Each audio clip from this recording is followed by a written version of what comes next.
Assalomu alaykum. Bugun 24-iyun 2026-yil. Avvalgi videolarimda uzumlarni soyalatmaslik qanaqa holatga olib kelish haqida aytib o'tgan edim. Mana bugun sizlarga shuni yaqqol misolini ko'rsatyapman. Bu avatar uzumi. Asosan qora rangli yoki qizil rangli uzumlarda mana shu kuyish holati juda avj olib ketdi oxirgi paytlarda. Shuning uchun albatta uzumlar gullashdan keyin shu donlari moshday bo'lgan payti albatta qog'ozga o'rab yo boshqa bir yo'lini qilib soyalatib qo'yish kerak.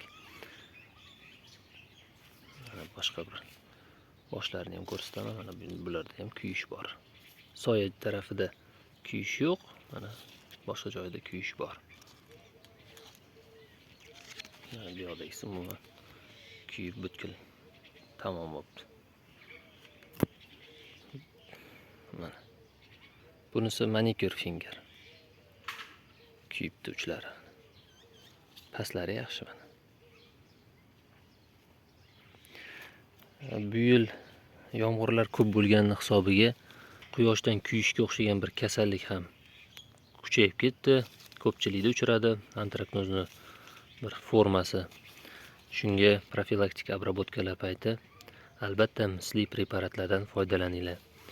Misli preparatlar hozir mana shu kabi kasalliklarga qarshi yaxshi yechim bo'lyapti.